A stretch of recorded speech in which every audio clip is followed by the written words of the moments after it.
NDA ने आपको वहाँ चुनाव प्रचार के लिए भेजा, 2 विधानसभाओं का आपने दौरा किया। वैसे तो आप बिहार के बारे में, बिहार की राजनीति के बारे में बहुत कुछ जानते हैं, लेकिन उन दोनों विधानसभा पर, खासतौर पर आप संदेश विधानसभा, क्या कहेंगे, क्या दबदबा वहां पर भी कायम होगा?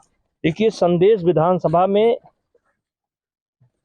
20 साल से एक व्यक्ति का कब्जा है, एक परिवार का कब्जा है। और इस बार जिस तरीके से प्रोग्राम हुए मेरे, तो मुझको ऐसा लगता है कि वहां की जनता बदलने का मन बना चुकी है और एनडीए के प्रत्याशी को जिताने जा रही है।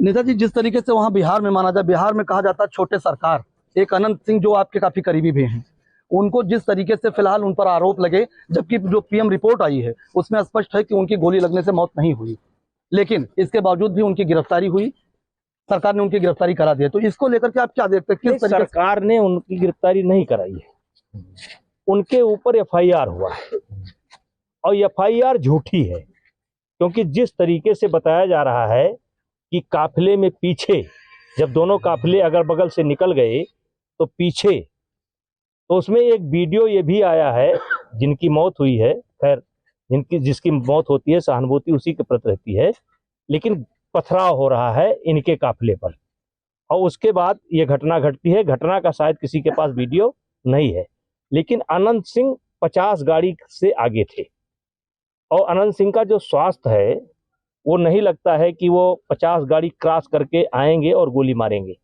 और गोली मार करके फिर अपनी गाड़ी पर बैठ करके चले जाएंगे। अब घटना क्या है, हम उस पर कोई अभी, क्योंकि विवेचना हो रही होगी, ये हमारा विषय नहीं है, लेकिन प्रथम दृष्टया लगता है कि अनंत सिंह निर्दोष है और ये साजिश की गई है और इसका फायदा भी एनडीए सरकार को मिलने जा रहा है। तो किस तरीके से घटना, ठीक है घटना जो भी हो, लेकिन अनंत सिंह जेल हैं 14 दिन की न्यायिक हिरासत में, ऐसे में चुनाव किस तरीके से वो वहां से मोकामा से जीत पाएंगे? चुनाव जनता लड़ती है, चुनाव वहां की जनता लड़ना शुरू कर दी।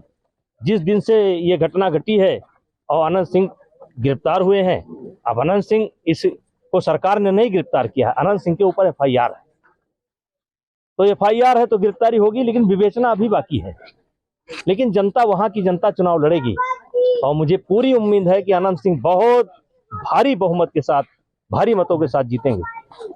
तेजस्वी यादव और राहुल जिस तरीके से प्रधानमंत्री मोदी के नाचने की बात उन्होंने कही थी, देश के प्रधानमंत्री हैं, चुनाव में वो भी वहां पर वोट मांगने जाते हैं, उसको लेकर उन्होंने नाचने की बात कही, इसको आप किस नजर से देखते हैं?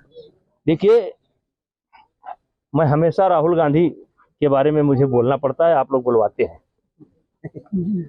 जिस व्यक्ति के परिवार में 3 लोग प्रधानमंत्री रह चुके हों, वो व्यक्ति प्रधानमंत्री पद की गरिमा को नहीं समझता है, पद की गरिमा को नहीं समझता है, ये दुर्भाग्य का विषय है। और इसीलिए मैंने नाम दिया है कि भाजपा का स्टार प्रचारक अगर इस समय देश में कोई है तो राहुल गांधी है। वो भाजपा के स्टार प्रचारक है।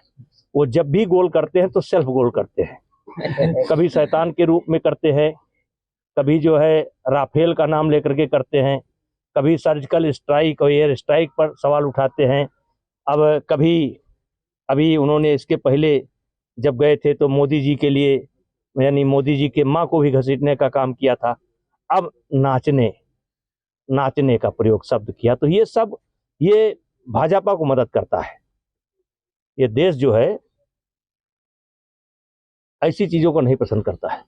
ऐसा लगता है कि राहुल गांधी चौराहे के जो रंगबाज होते हैं, कोई चौराहे पर, शहर का रंगबाज नहीं, चौराहे का कोई रंगबाज बोल रहा हो, देश का रंगबाज नहीं, चौराहे का रंगबाज कोई बोल रहा हो, हल्की भाषा का प्रयोग कर रहा हो, तो इसलिए मैंने नाम दिया है भाजपा के सुपरस्टार प्रचारक राहुल गांधी। तो नेताजी जिस तरीके से उन्होंने मोदी जी के माँ को भी अपशब्द कहा, इस तरीके से नाचने की बात आई, इसका जनता, बिहार की जनता में इसको क्या लगता है, कितना देश की जनता पर असर पड़ता है? हमारे देश की जनता गाली गलौज नहीं पसंद करती है। ये राम का देश है, ये बुद्ध का देश है। यहाँ जो है सर्वे भवन्तु सुखिनः, सर्वे संत निरामया, हमारे संतों की वाणी है, हमारे वेद की वाणी है। ये गाली गलौज की भाषा हमारा देश नहीं पसंद करता है। देखिए, ये थे हमारे साथ नेता बृजभूषण शरण सिंह। इनका साफ तौर पर कहना है कि हमारे देश में गाली गलौज हमारे देश की जनता नहीं पसंद करती है, और जिस तरीके से बिहार में जो एनडीए के दलों द्वारा जिस तरीके से प्रधानमंत्री पर या उनकी मां पर अभद्र टिप्पणी की गई, उसका असर कहीं ना कहीं बिहार की जनता में दिख रहा है। गोंडा से राजकुमार सिंह, TV9 भारतवर्ष।